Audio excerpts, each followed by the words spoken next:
everyone, and welcome to New Consciousness Review. I'm Miriam Knight, and I'm delighted to have as our guest today James Van Praagh. As I'm sure you all know, James is an internationally renowned New York Times best-selling author who has worked as the voice of the spirit world for the past 30 years. He has appeared on Oprah, Larry King Live, Dr. Phil, Coast to Coast, and many other programs. And he is also the successful creator and producer of CBS's long-running series, The Ghost Whisperer, starring Jennifer Love Hewitt. Today, we're going to discuss his brand new book, Adventures of the Soul. Welcome, James. Thank you for joining us. Thank you. Thank you, Miriam, for having me. I appreciate it. James, you affirm that we all have psychic abilities. Tell me, when did you discover yours, and what made you decide to devote your life to mediumship? Great question. Great question. Well, the first thing, the intuition, as many people have experienced as children, when I was young, I used to see things. I used to see colors around people, known as the aura. I used to see spirits in the room. I used to know things about people before things would happen. I would talk to my mother about that, and it would happen all the time. And I would look at the world around me, and that's really how I would see it and feel it and experience it. And to me, that was very normal, as most kids are very, very open. And I would ask my mother, is that right? And she would say, you can't say those things to most people because they don't see them. And she said, when I was a little girl, I also could see things and knew things, but I had to be very careful who I'd say them to. And I remember I was saying my prayers one night with my mother. I was a little boy, 6 or 7 years old. At the end of the bed, I saw brilliant lights of beings, of these beautiful light beings. And I said to my mother, or asked my mother, who are those? Who was that? And she said, those are God's angels. You see them? I used to see them too when I was a little girl. So very much that was my childhood. And I'd say probably in my teenage years, I didn't pay attention to it. Naturally, I went into other ways of thinking or doing things, and my life went on. So I didn't really have any strong hold on that. That was just the way I was as a child. And then in my mid-20s, I went to see a medium from England. It really was a fluke because I didn't know what mediums were. I didn't believe in mediumship or anything like that. And I went to see humor, a friend of mine I was working with at the time. And as soon as I walked into the apartment and saw this gentleman, he said, you're a medium, and the spirit world are going to use you in 2 years' time, and you're going to be the voice of the spirit world. You're going to give them a voice. And I thought this man was crazy because I'd never heard of such a thing. I was a cynical New Yorker moving to California. And believe it or not, he came through with some incredible details and evidence from loved ones that had passed over, family and friends, details of names and addresses, and that there was nothing I could dispute. So we started my mind thinking and whirling, and I started reading up as many books as I could on psychic phenomena, on life after death, on meditation, and I started really meditating, and I didn't know how to formally meditate, so I just really relaxed, and I would visualize a rose or the word love, and I started doing that kind of on a regular basis whenever I kind of felt like it, and I noticed that after I did that, I started seeing lights and colors around people like I did as a child, going right back to my childhood. And the funny thing happened was then 2 years later, I was working another job, and this woman standing behind my coworker. It was a dead lady, and it was this lady's grandmother. And she gave details. And that was almost 2 years to the day that this man had predicted it. And what happened, Miriam, to make a long story short, was I worked with this medium to develop my abilities and set in silence and in development circles. And really what happened was there's an overwhelming sense of this loving energy, is all I can describe it, loving energy. And I knew that this was the most important thing in my life, that if I could help people with this loving energy from their spirit friends and just give a part of what that energy felt like back to the living people, then this is what my job is. And that's what it's all about. That's why I started doing it. Well, you were, I suppose, fortunate that your mother was so encouraging of you, even though she warned you to use your gift with discretion. How many of us do you think actually have do you need a lineage of psychic awareness, or how much of it can be cultivated through the kind of apprenticeship you did with the medium? A great question again. I think that, let me just go back if I could, because it's a very good insight. I think just stepping back a bit and my mother being open to it, I think on some level, before we come back onto this earth level, as souls, I think we do pick out those beings, those loved ones, whether it's a soul group, a family group, and I think that we come back with certain blueprint, if you will. So I think that this work, my mother being my mother, my father being my father, and so forth, I think that was kind of planned out or predestined, if you will, in order, and I look back, of course it had to, because look at all the work, the impact this work has done for the millions of people around the world. I think that it's a combination of things with the intuition. I think everybody is born with the language of the soul, which is intuition. Intuition means into the soul, so it's really our natural energy. It's a sixth sense. I believe we all have six senses, not five. So I think intuition is that. I think everybody's born with that. To the degree where it's to the surface, might be a little bit different depending on the, as you say, lineage of what comes back to the surface, how much has been developed in a lineage line. And I think that if someone, I often say, people ask me about mediumship, can everyone be a medium? And I said, well, it's just like a pianist. Everybody can learn to play the piano, but not everybody is a concert pianist. So I think there has to be a little bit of that to the surface that's available. I do believe. But I think we all definitely have intuition, and I think that can be developed to a certain degree with each individual. And of course, it expresses itself differently. There are some people who are medical intuitives. You focus primarily on mediumship. Tell us the difference between mediumship and other psychic gifts. Perfect. I want you to interview me all the time. These are great questions. These are wonderful, wonderful questions. So insightful. Because there is a difference, and many people don't realize that. And this is important because I'm also a teacher. First and foremost, I'm a teacher, bringing this awareness and this knowledge and this work to the masses in the correct way. So everybody is psychic or intuitive, from one degree or another. Now, what that means is everybody has had the experience where the phone rings, you think of somebody, and it's the person we're thinking about. So that is precognitive. That is an awareness that you have outside linear time and space, and most of us have that. There's also, as you mentioned, what we call clairvoyance, which is seeing things before they happen, seeing a scene of things, something acting out, or medical clairvoyance, where you can actually scan a body and see how the energy changes in various parts of the body or various organs of the body. You can see there's a change in the energy. So it's really psychic work, is kind of interpreting that energy, being aware, intuiting or feeling the difference in the energy around somebody, or being able to feel or know, have a knowingness, if you will, about future events or even past events. So there's a knowingness. That's the intuition. Mediumship is a very different energy. With the psychic work, it's really from, if you will, the gut. That's our psychic center. But mediumship is really a totality of the being. So in mediumship, the soul of the medium is really in contact with the soul of the spirit, of the discarnate. So what it is the brain is part of the physical body, and that, of course, finishes when the body's done and we move on. That's gone. But the mind continues on. The mind is part of the soul. So the mind, of course, has within it all the memories, experiences that we ever had in this physical body in this lifetime and also other lifetimes, I believe. But let's just stay with the current lifetime.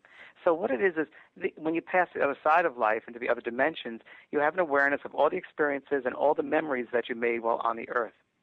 In the spirit world, you can't make new memories. You've made them in the physical. You can't make them in the spirit. But you certainly can come back, if you will. We call it coming back. But if you will, going to an individual, a medium, who has a certain type of receptive energy and who's very open to receiving, if you will, to this field or atmosphere around them, and they open up their mind, and at which point the spirit, the discarnate, will project a thought, a feeling, an image, a memory into the mind of the medium. And the medium, if they're a good receiving medium, they will receive that image, whether they'll receive it emotionally, they'll receive it as a vision, and they'll receive it on the totality of who they are. So it's a little bit different than a psychic. And there are different types of mediumship, and what I'm referring to is just mental mediumship. And every medium is very different. So me personally, I see, feel, and hear the messages, And it depends on how the spirit wants to communicate. Because just like on the physical earth, there are some people that are very good with visualizations, and there's some people who are very good very emotional people, and others are not. Same thing with the spirit people. If they were very emotional on the earth, they'll be very emotional from the spirit side of life. And if they weren't, they won't be. So it's open to the medium to really open themselves up to how that spirit's going to communicate. Wow. That's a lot to digest, but it's important. Now, you speak of different astral planes, and maybe this is a good time to kind of clarify for us, what is your notion of the soul? What is the soul? Because you talk about mediumship as being soul-to-soul communication. Right. And again, I find that in this three-dimensional world and a physical vibration, that really the explanations and definitions of certain things are so limited to labels and nuances of the physical world. So we have to bear with that awareness that it's probably just more than that. How can you describe a light? It's so many ways of describing a light or a feeling. The soul, to me, is really the core of our being. It's that self, that core self, that consciousness of who we are. And I believe that consciousness, that awareness, does it take a body form? Maybe, not sure. I know that in the spirit world there is an etheric body or a replica. Let's just say that it's definitely the essence of our being, the consciousness of who we are. I believe that we've traveled through oceans of time. We've had many lifetimes, whether it's been on this earth or other star systems or other planets or other forms of being. I'm open to that as well. And I think it's almost like when I see the soul or I feel the soul, it's almost like a diamond. And I want to say that every experience is another facet of that diamond and lets that another light or evolves it. And I think that the soul is really, it is that true essence of our being. It's every experience we've ever had. And the soul also has within it what I call the spirit, which is the essence of God, that essence, that breath, if you will. So I think that's the spirit, and that's the essence. So I think that's the basic, a real quick definition of it. Mm-hmm. But you did mention the higher self, which resides on a higher plane. Correct. So the higher self, I would say, is, or we can call it the oversoul. So I think there are many, many levels to our being, and I think that the soul incorporates all of those levels of being. So it's different levels of ourselves, our light being, the celestial part of ourselves. So I think there are many facets of our being, and I think the soul incorporates all of those aspects. That's what I'm going to say. And I might be totally wrong, but I feel it really incorporates all of those aspects and levels of our beingness. So right now we're in the physical body, but we're very much a part, as you know, of many, many levels. But just the manifestation and the physical, the slowest level, of course, is the physical, and this is, of course, the lowest manifestation of that soul energy. So people should know that the one stream, like the stream that goes through all of it, is the current of love, which travels through all those bodies, all those levels of being and awareness, is that essence of love, and that's the closest thing we have. I said it's the closest thing to God. I think God is love, love is God. And interestingly enough, on a vibrational level, frequency, the word God and the word love are at the same vibrational frequency. So I find that very interesting. Oh, yeah. Yeah, that's pretty good. All these things that I think people who hear this, they'll say, that makes sense to me, or on some level I remember this stuff. Because I'm on my journey doing this work, and I wrote this book, The Adventure of the Soul, when I was doing this, it all seemed like this stuff was almost like in a cupboard way above me, and I just had to open up that cupboard and, bring this out, this information, and dust it off and speak about it. And the same thing happened to me when I read the book Out on a Limb by Shirley MacLaine. Mm-hmm. And as if that knowledge, I knew that on some level. I knew this stuff. It was truth to me, and it felt right to me. I believe it is. You make the point, actually quite frequently in your book, that if something resonates with you, accept it. If it doesn't resonate with you, put it on a shelf and move on. And I have to say that your book really resonated with me, James. It was just so straightforward. So, here I am. This is what I've experienced. This is my understanding of it. Take it or leave it. and it really was so digestible. I can't commend this book enough to people, even people already, long time on the spiritual path. Sure. You will pick up new nuggets from it. Yeah. Thank you, Miriam. I find that with all my writing, this is, I think, my 11th book now. For me, I think that the truth is very simple. I think that as humans, and I call it being in the human box, I think humans, we get caught up in the complexity of the simplicity. I think that's what it is. Mm-hmm. I think we tend to have to make things complex in order to be human. And I think that we forget who we truly are, which is an essence of love, and that's it. And really I often tell people that life is just a series of choices. That's all it is. And don't make more of it than it is. Life is a series of choices, and that's how we progress. Each choice is based upon two things, either love or fear. And that's it. And just think how powerful that is, but it is really, really true.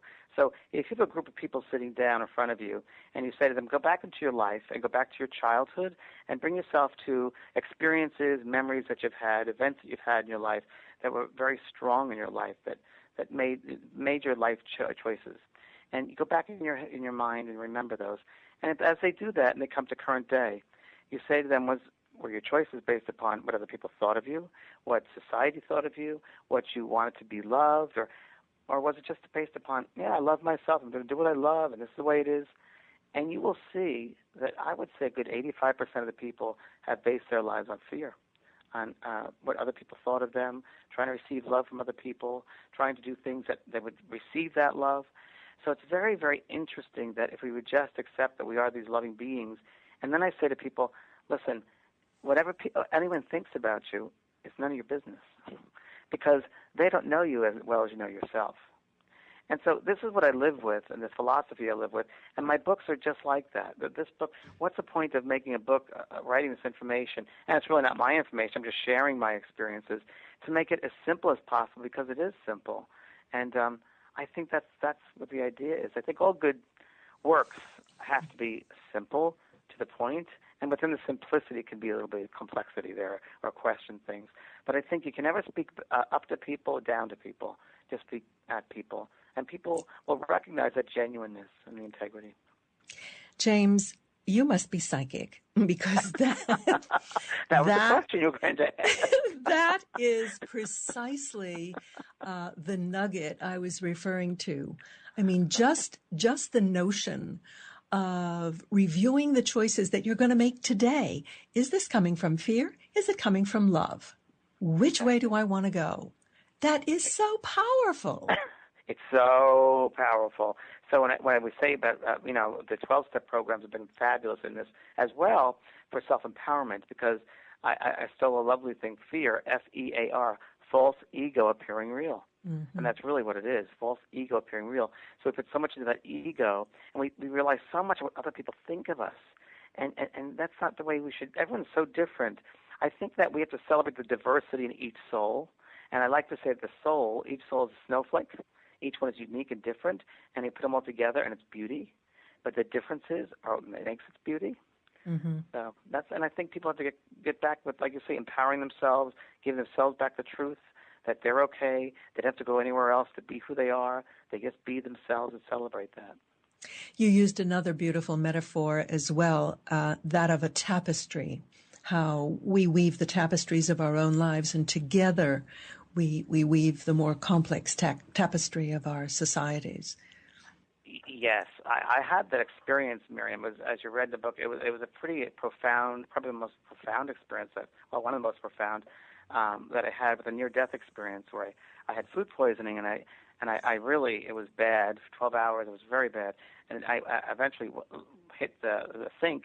My head hit the sink, and I went out of my body, and my blood was everywhere, and I popped out of my body. I'm looking down, and I knew immediately there was an awareness that I had. There was this sense, this knowingness, this awareness that I wasn't dead, that I was very alive, but I knew it was not my time. So I'm like there in this, you're outside of time, but it was a sense of an essence, or a sense of, okay, I know that it's not my time, but what am I doing here?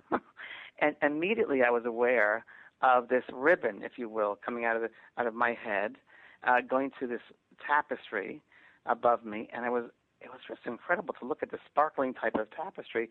And I realized I had that awareness right away that my thoughts that I had would color that ribbon coming out of my head and in turn infuse that tapestry and make it more pretty, beautiful, or not very nice to look at. And I knew if I kept my thoughts to a higher level, a loving level, compassion, hope, beautiful, nice thoughts, it would make some beautiful remnants, if you will, into that tapestry. And I knew that if there were negative thoughts, limited thoughts, fearful thoughts, that the colors, the energy would be darker, dense, not very pretty to look at, and it would clog up the tapestry, the design.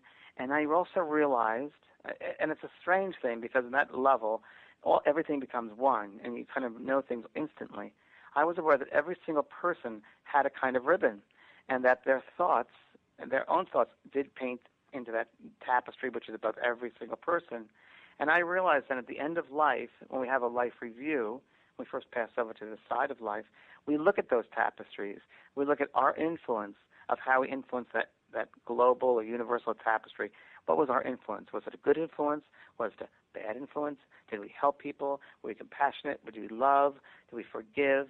Or were we fearful? Did we live in complete fear and limitation and anger? So that was immediately the awareness I had of that. And then I remember from that experience, then I saw my father in the garden. And I walked over to him, and he handed me a flower. And he said to me telepathically, "It's not your time yet." And I went right into my body. And I was aware then, my husband Brian was looking at me and he said, "Wake up, wake up, wake up." And I opened up my eyes and my mouth, and the first words out of my mouth were, "Dying is easy, living is hard." Mm-hmm. First words. So that was very profound. Mm-hmm. Changed my life for sure. Mm-hmm. Mm-hmm. And how my thoughts and my feelings and how I thought of other people. You were great friends with Debbie Ford, and you relate in the book a very poignant episode when she was passing. Do you want to share that with our listeners? Yes, but I might cry, so bear with me because that is the reason why I wrote this book. Debbie wrote this with me, and Debbie Ford was a well-known life coach, and she worked with the shadow side of ourselves, and very well-known with the shadow process. I knew Debbie many, many years ago. Before she was known, I sat with her at some restaurant in I don't know where it was, in San Francisco somewhere. And her sister Ariel was known at the time, and Debbie just went to go be with her. And I was sitting there talking with Debbie, and we were talking about different things. She knew who I was, and she told me about her life on the streets and her drug addiction and her relationships, and it was really dark stuff. And I said, you should write a book about this. You'll help so many people. And she said, nobody would read it. I said, yes, you have to write it. Well, she wrote it. She wrote A Dark Side of the Light Chasers, I think that was the first one. And I remember that Ariel, her sister, was able to get her on Oprah. And from that moment on, she was well known with her work. So fast forward many, many years, we've known each other. I was in New York City several years back, and Debbie came up to my hotel door, knocked on it. I opened it up, said, "Hi, James. Hi, Debbie." And she said to me, "Listen, I have to tell you something." I said, "Yeah." She had a very rare form of cancer, which she didn't tell many people about, and she was seeking treatments all over the world. And she said, "Would you please make a promise to me that when my time comes to pass to the side, if it happens that way, would you please be there for me?" And I said, "I would be honored to be there for you." And the interesting thing was she had just come out with a book called Courage, and that was sitting on the table. So that was very interesting. So I made that promise to her. I think a year and a half had passed, and I was busy with traveling. She was busy, and that's how things get. Life happens. And I knew she was getting worse. And I remember that she called me on a Thursday night, and she said to me, "James," she could barely speak. She said, "I think it's tonight. I think I'm leaving tonight." And I said, "Oh, Debbie, I'm very sorry, Debbie." And I said, "Just be with me." I said, "I will be with you. Just listen to my voice and hear my thoughts." And I said, "It's going to be easy. Just imagine you're a feather just blowing the wind, and just let it be easy. Don't fight it. Just be easy." And I said, "I love you." She said, "I love you." And it was a really tough time. So what happened was Friday came, Saturday came, there was nothing happened. Sunday I spoke to her sister, and she said to me, "James, I don't know what's going on. She's been in a coma, and the hospice nurse doesn't understand why she hasn't left yet. She's never had a case like this ever. Could you please find out what's going on? And I said, of course, that would be my pleasure. Let me just see. So I went into a meditation, and I went into this meditation really not knowing, but just I know the connection that her and I have. And I worked with her at a mental level. I was able to see her, feel her, experience her very, very clearly. And it was just an interesting thing because it was all done with thought, but yet the thought also I could see her, and she was wearing all this white. And I said, Debbie, what's the matter? Why haven't you gone? And very clearly, I was hearing your voice, same thing. She said, I have a kid, James. I have a child. And I said, well, Debbie, it's he's 18, he's at college, your mother's going to take care of him, you'll be fine.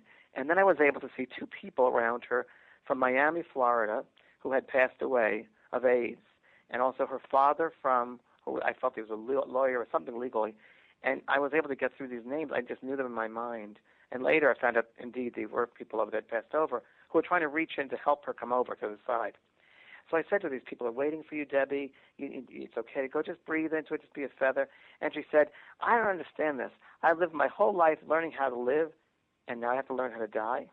And then she said, it's strange, James. It's like I've been given a set of keys to drive for a car, and I don't know how to drive.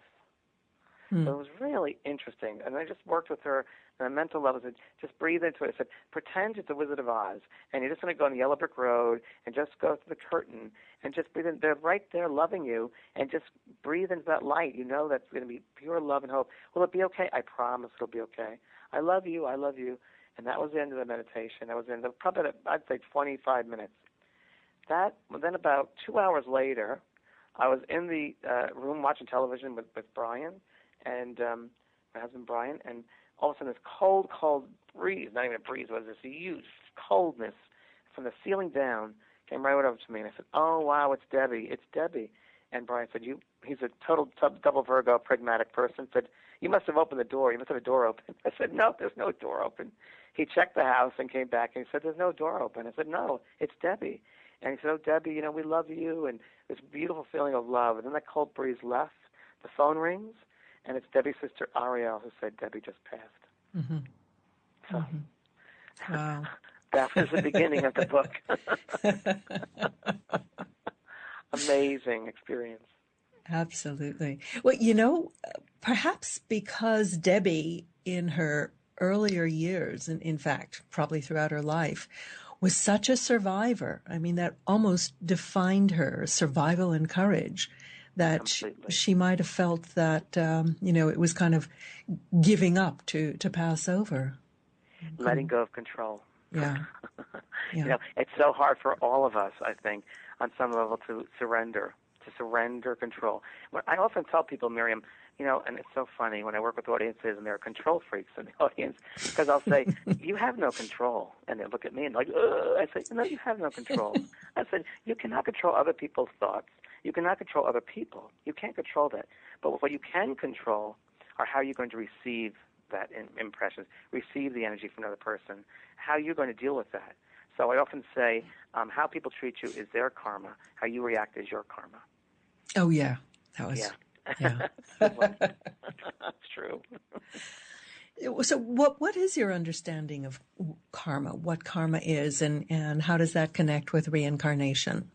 Well, I think everything is energy. I think everything is made of energy, and I think energy, basically molecules that vibrate at a certain rate of speed, and I think that we're all made of this energetic being, and I think thoughts are energetic, and I think really what we create, what we put out, that thoughts that I believe that every person is God, and I think God is creativity, I think pure creativity as one aspect, and I think that we're constantly creating with our thoughts. And whatever we create, we have to live with. We manifest that reality. So I think that is what that is. So whether it's positive or negative, it is what it is. There's no judgment to it. It just is what it is. So if you want to, I often say a little bit of golden rule, how you treat others, you're really treating yourself, because you will experience whatever you do to others, you will experience that, whether it's good or bad. You'll experience that. And it's just learning. I think our souls are always learning and expanding. So I think karma is just a way for us to learn, expand, understand. So that's really what I think it is. It's gotten a bad reputation, karma, because people just really don't know the meaning of it. They think it's a negative connotation, when really it's an energy, whether it's positive or negative. It's all just learning from things. So I think that's what it is. So what you put out, you will get back, and you'll learn from those things. And you talk about a kind of pre-incarnation planning session where we decide, what are the lessons that we want to learn or talents we want to perfect in this life. How does that work? Well, Destiny is Sold by Michael Newton. He talks a lot about this. Michael Newton, wonderful author, and he's several very similar things. He does. He's a regression therapist, and some of the things he's gone through in his books and his experiences are very much the same, very much that I've experienced through my work, finding that the soul, which is eternal, and there, of course, there is no such thing as time. Really, time, the three-dimensional world, we measure things by linear time, but in the grand scheme, we're outside of time. So, and then it goes into parallel universes and so forth with a soul. So I'm going to say very simple about it, that I believe that in the in-between lives, we go back to that source, that sense, and I think it's a very real world over there. Everything that we understand as a human level, whether it's physical things like houses or buildings and gardens and lakes and rivers and stuff, I think all of that exists on that other level. And I think that when we go back to the in-between worlds, I think, from my understanding, in the Bible it says, "My Father has a house with many mansions," and I believe there are very many, many levels. And I think you go to that level which you've created based upon your thoughts, your words, and your deeds. So that, I believe, you go to that level where your mind, the conditions of your mind will bring you there. So I think that on the other side of life, you also work out, if you will, progression. So I don't think the physical human earth is the only place that your soul can grow. I think you can grow on the other side as well. But I think there are more opportunities for further growth or more of an evolution here in the three-dimensional world because of the scenarios are very different here. So I think that in that level, in the in-between, you're with like-minded souls, you're with your teachers, you'll go through experiences over there, and eventually there will be a yearning, if you will, that your soul feels. And there are other souls, whether it's a soul group, a soul family, and so forth, that you've shared lifetimes or experiences together as a group. So in one lifetime, you might be the mother, another lifetime might be the son, the father, the cousin, whatever roles that you take.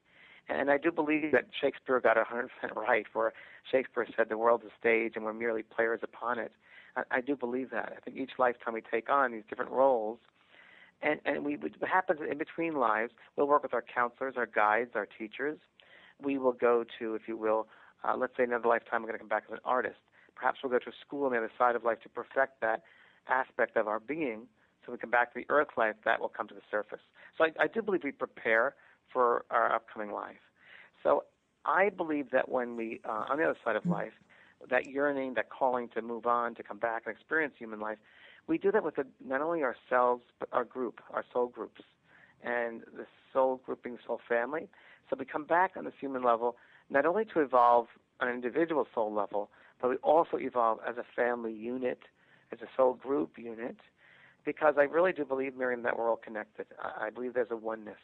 And I think we really do come back to help each other out as well. That's why I think we come back and learn. So I think it's that sense of coming back and experiencing things from a different level. I know that if someone in this lifetime is prejudiced against a certain group, let's say Mexicans, they don't like Mexicans, they keep on judging and judging, you can bet they'll come back as a Mexican next lifetime to experience the flip side of what that feels like. So it's what they've created, what they've put out there, but to experience what they've experienced it. So things have to come into the wholeness of being, and I think that's what it's really about, the wholeness of being. Uh-huh. I recently read in a compilation of Cryon channelings that he suggests that we go through multiple lives as one sex. Then when we decide to try lives as the other sex, we go through a transition period of several lifetimes where we will express the character of both sexes. Does that resonate with you? To a point. Again, I think it's aspects of being, and I think it's working with the energy. So I think if you have more of a female energy, there's a certain expression with that one way, and male energy, another expression. And I think that has to be, if you will, experienced in lifetimes. But when you get to the truth of being, there is no sex. There is no female or male. It is just one. But I do believe that you have to know the polarities of both in order to evolve. So I would go with that there's several lifetimes as a female, several lifetimes as a male. I don't know about the both male and female at the same time. That could very well be. Could very well be. How does, if our subconscious actually retains our soul experiences across lifetimes, how can they be made available to our conscious mind for use? Again, great question. You should do this for a living. Really, you're pretty in tune. It's great to be with somebody who understands this work, too. I can tell you it's wonderful. So the subconscious, if we could just think of the subconscious as part of the soul, that subconscious retains all experiences that soul's ever had, memories, experiences, likes, dislikes, places that you have a desire to be with, you go there, experience you have. That's retained in the subconscious, which is part of the soul. So when you come back, let's say in this lifetime now, you will have within the subconscious all of those past memories that soul has experienced. So you might find in this lifetime, you go to a certain place in the world. Let's say you go to Paris, and you feel, gosh, I have an affinity to Paris. I don't know what it is, but there's an affinity here. And I love French food. Or you might be able to speak French when you're a young child. All these different things. Or you meet somebody and you feel there's a connection there right away. I'm part of you, you're part of me. I feel I've known you before. And I think that's very true. I think that the soul indeed has had these lifetimes, and what we're doing is soul memory is coming out.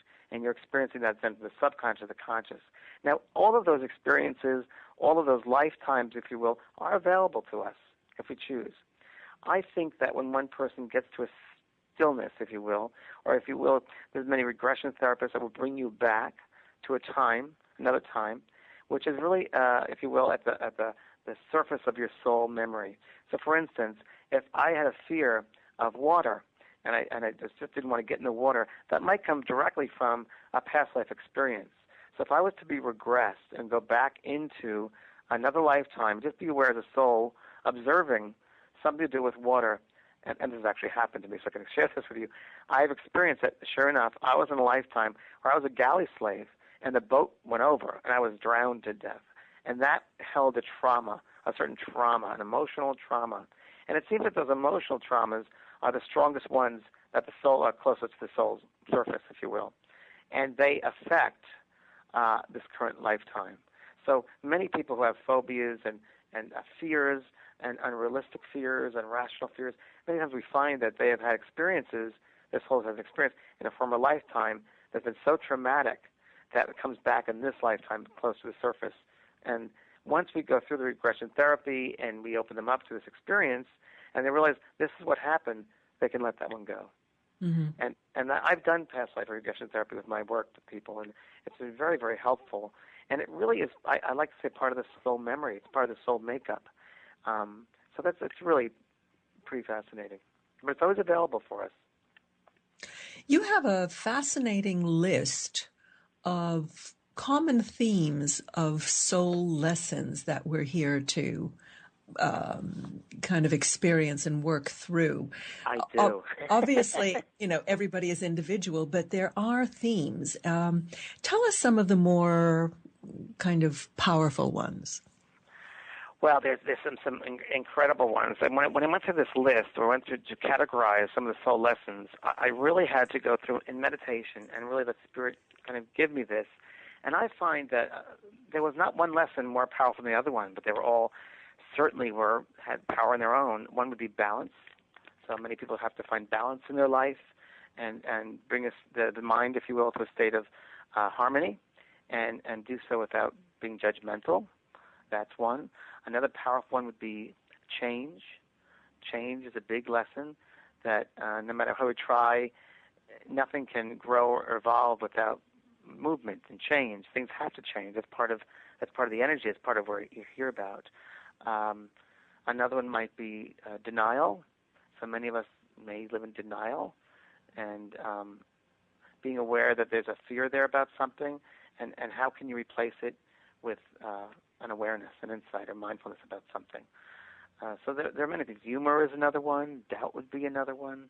Of course, death is a big one. Death teaches us a lot about ourselves and about that there is no such thing, that the ending of something. Death is really an ending for a beginning to start. That's really what death is. And we have little deaths every single day in our soul. Another one is also acceptance. We have to learn to accept things that are different than ourselves, things that we cannot change, and just really be aware that things happen for a reason. And if we come from that space of everything is in its universal form, it happens the way it's meant to by the universe, and I think that's important to realize that. So it's really a sense, Miriam, of changing our perspective and stepping back and not being so, if you will, let it take us over, but looking back and stepping back and viewing it, if you will, with different eyes. How do you know when you are hearing your soul's voice? Oh, that's a great question. Wow, great question. Well, I can answer it different ways, but I will say that the soul's voice is your knowingness, it's your intuition, it's you. So the more you can have an awareness of who you are, to thy own self be true, having awareness of who you are, what your inner truth is, down to a core of your being, how does that make you feel within yourself? Are you in alignment with yourself? What does it make you feel like? That's really the easiest way to know that it's your soul speaking, the core of your being. Mm-hmm. You are a very strong proponent of meditation, and in fact, you give some beautiful meditations in the back of the book. Thank you very much. How does just that? How does that?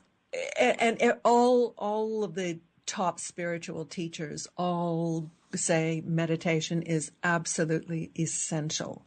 Mm-hmm. Why is it so essential? And how can we best learn to do it? Well, I think that meditation is very essential. I think that's life. I think it's part of us. I think that, again, human beings, they're so complex, and they tend to live in, like I said earlier, a little bit of fear, limitation, don't see things clearly, tend to live in judgment of things. And in order to get a proper perspective and have some clarity in your life and awareness and mindfulness, you really want to start to go within. And if you go within and you start listening to the stillness of yourself, you'll find that the silence is really loud. The silence is really, really loud. And when you start going inward through meditation or with breath work or just a sense of mindfulness, whatever you want to call that awareness of your soul, the awareness of self, and that connection that we have to the oneness of everyone, that we're connected to every single living thing, every leaf, every flower, every person, every breath that we take, it belongs to somebody else as well. We share the same breath. When you start getting into the sense of that level of awareness, it's almost as if you're getting to the sense of who you are as a soul. So earlier we spoke about that we live on many levels, and it's almost as if we're integrating all those higher forms of ourselves, that awareness of our higher forms of our being, through the sense of mindfulness and meditation. It's a focused awareness meditation, and it does bring you out of, how can I put it to you, the density, the human form, the stuff that the hard stuff, when really we're light beings. And I think through meditation and focus work, you become to have that relationship with your soul, the relationship with yourself and the world around you. And you see very clearly, the more you sit in this silence, that you aren't deep connected to it all. You see that. And you begin to have a sense of your own truth, your soul's truth, your soul's experience, those of other people. You begin to look at people very differently. You begin to see them as spiritual beings having this human experience, not the other way around. You begin to see more of the reason why things happen, the purpose behind things, more of an understanding. It also brings you clarity. It brings you a sense of calm. And it brings you a sense of realness around the world around you. And you don't get so caught up in the everyday stuff. We tend to see the global, the universal sense of it. So I think that's really, really important. And I think if people can have a perspective of looking at things from another person's point of view, then they can really, if you will, have more compassion and understanding. And I always say the people that come into our lives, everyone that walks upon our path every day is there for a reason. And it's what are we going to do with that experience? Are we going to bring them light and love and compassion and forgiveness, or are we going to be hard and difficult and fearful and spread hate? So it's a matter of meditation will also bring that sense, if you will, of looking at life that way in ourselves. Many values. It's like it's an antidote to what seems to be the core purpose of modern life, which is to distract us, to occupy our minds, occupy every second. Exactly. Yeah. Oh, exactly right. Yeah, and you perfectly stated. Yeah, it's a distraction out there, big distractions everywhere you look. And I don't know because I'm getting older or because I'm getting faster, but I tell you, the social media, it goes quicker and quicker and faster, and distractions and distractions. And people tend to lose a sense of self and a sense of value and a sense of God. And I often say, whether it's prayer, meditation, mindfulness, compassionate acts, it's all the same in that it brings to that God awareness, that God, that level of oneness, a level of being. And I think if we can get to that's truth. But like you said, the distractions of this earth world all over the place, it's hard. It's almost polarized on either side. Yeah. I wonder if people are afraid that there really is no self inside, or they're alienated from the self. And that's why they're seeking the distraction. So, meditation can be a very powerful exercise, but possibly a little scary. You're just with yourself. Yes. You first have to learn to have a relationship with yourself. Yeah. And for a lot of people, that's scary because they're not used to having that. Yeah. They're used to being what people want them to be. They're used to being that robot. They're used to being doing things that are expected of them instead of who they are. And it is scary. And I have many students who are scared, and I just bring them through the breathing exercises. I'll have a concentrate on the bottom of their feet, and whether it's energy going down to the Mother Earth and connecting with Earth energies, I just have them, the more they do it and relax into it, I will often have people say, wow, I feel like myself again. I feel like myself again. And it's really important. And if I could just say something to your about distractions also, I find that when I work with people, a lot of people are distracted. And a lot of people, so interesting, people don't realize that energetically, thoughts are things, and what other people think of you, or that goes right on you. Thoughts are creation, they go to you. If someone's thinking of you, thoughts are like bullets, and the thought goes right on you. So I often say to people, how many of you have taken a shower or a bath today? And so I say, yes, right there, yes. And some people say, no. I'm like, okay. Well, so you're concerned about the cleanliness of your physical body. What about your spirit body? What about your soul self? What about the energetic field around you? So if someone's thinking of you, that thought's going to go right on you. And depending upon the thoughts that they send to you and the intention behind it, that's going to sit with you. And if we don't take the responsibility and the awareness to, if you will, cleanse that space, be mindful of what the space is around us energetically, who's sending us these thoughts, where is this coming from, we have to learn to do that. I once had a client come to me, and she came to my office, and she started crying her eyes out. She said, James, what's wrong with me? What's wrong with me? I can't sleep. I'm so fearful. I don't understand why my decision process is gone. I have headaches. What's wrong with me? What's wrong with me?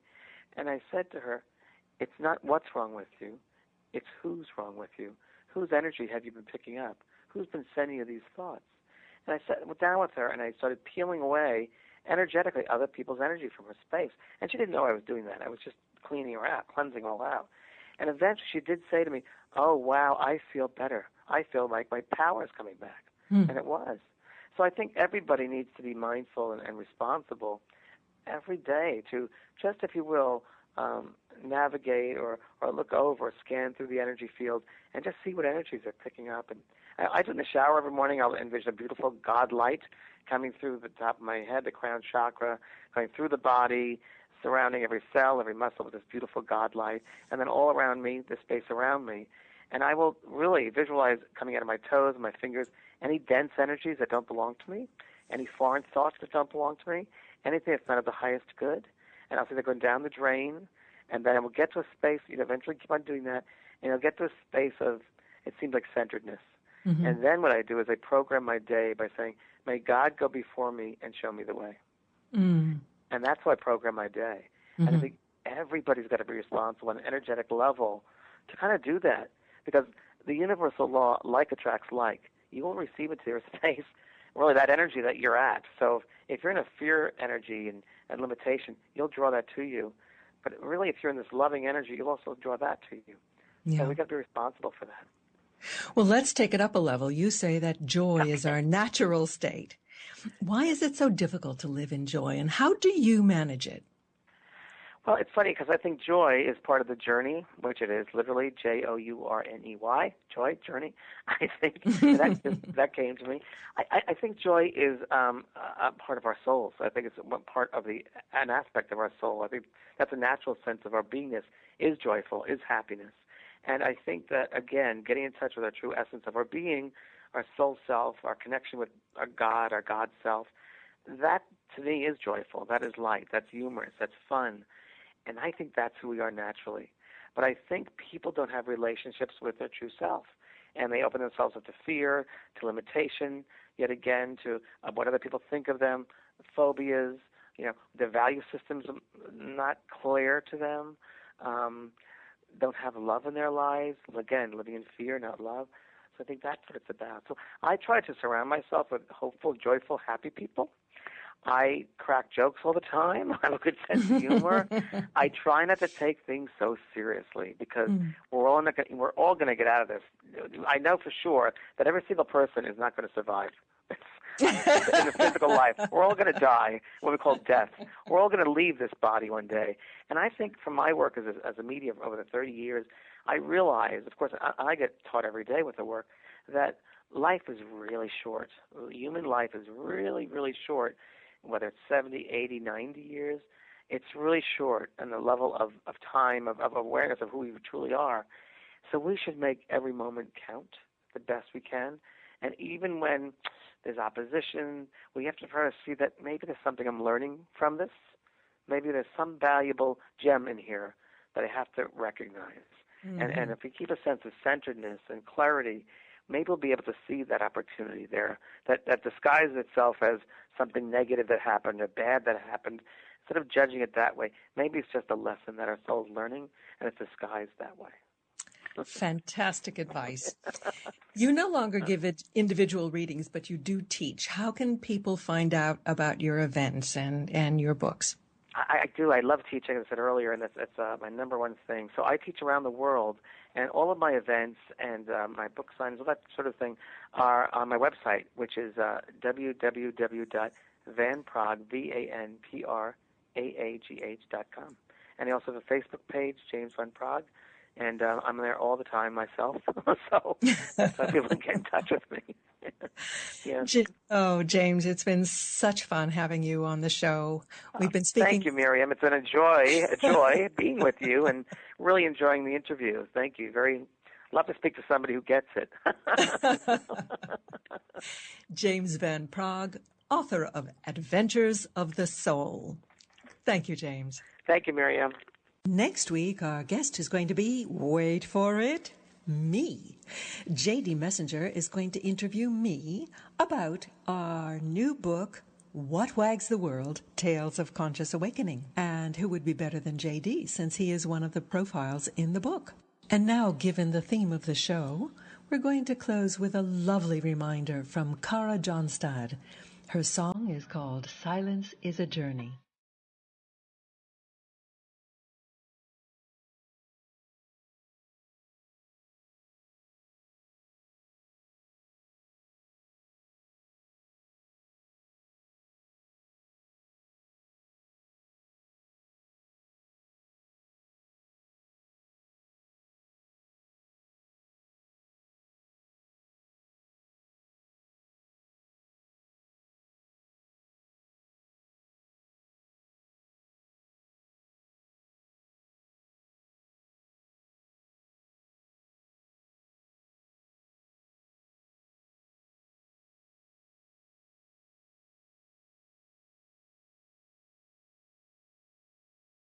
Kara's website is karajohnstad.com, KaraJohnstad.com, and ours is ncreview.com.